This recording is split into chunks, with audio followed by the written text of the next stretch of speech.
মালয়েশিয়াতে আসার পরে আইফোনের একটা শপে ঢুকছি, আইফোন 16 প্রো। এখন বেশ কিছু আইফোনের মডেল আপনাদেরকে দেখাবো, মালয়েশিয়াতে এগুলোর প্রাইস কেমন সেগুলো ক্যালকুলেট করে আপনাদেরকে জানাবো। প্রথমত এটা আছে যেটা iPhone 16 plus, iPhone 16 pro max. IPhone 16 pro max এর প্রাইস থাকবে হচ্ছে 5,999।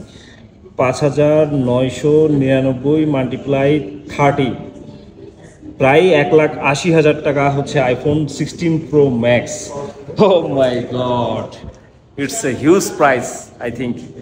So let's go. IPhone 16 pro ম্যাক্সের তিনটা ভেরিয়েন্ট এখানে আছে, তিনটা কালার দেখতে পাচ্ছেন। আচ্ছা, এই পাশে আছে হচ্ছে একটা এয়ারপড ম্যাক্স, যেটা হচ্ছে 2499 RM। 2499 মাল্টিপ্লাই অ্যাপ্রক্সিমেট ধরলাম হচ্ছে 28 থেকে 30-এর মধ্যেই হয়। তো সেক্ষেত্রে এই এয়ারপডের প্রাইস হচ্ছে প্রায় বাংলা টাকায় 74,970 টাকা। Okay, then here is iPhone 14, iPhone 13। IPhone 13 এটার প্রাইস হচ্ছে প্রায় RM 4,499।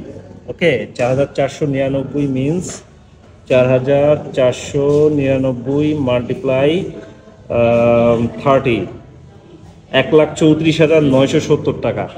দ্যাট মিনস এই পাশে আছে হচ্ছে আইফোন 15 এবং 14। আচ্ছা, এটা হলো 15, এটা হলো 14।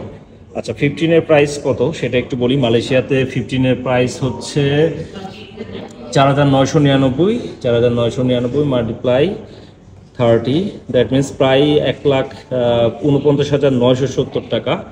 এবং প্রাইস হচ্ছে আইফোন 15। আইফোন 15-এর প্রাইস বললাম, এখন বলবো হচ্ছে আইফোন 14। 14 হলো 4,499, দ্যাট মিনস 1,34,950 টাকা। আমার মনে হয় মালয়েশিয়াতে ফোনের দাম অনেক বেশি, হাই প্রাইস। ভাবছিলাম যে কিছুটা কম হবে, যদিও আইফোন 14 প্রো ম্যাক্স ব্যবহার করতেছি, তারপর ভাবলাম যে 16-এর দামটা কেমন, যদি ভালো লাগে তাহলে একটা নিয়ে নেব। সো অনেক দাম।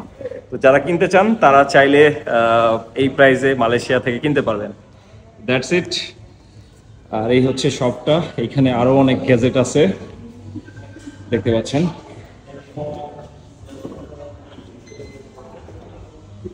অনেক গ্যাজেট। আচ্ছা, এখানে একটা ব্যাগ দেখতে পাচ্ছি, এটাও প্রায় 440 RM, অর্থাৎ 440 মাল্টিপ্লাই 30, যা আসবে তাই। অনেক ব্যাগ, ব্যাগগুলো বেশ এক্সপেন্সিভ।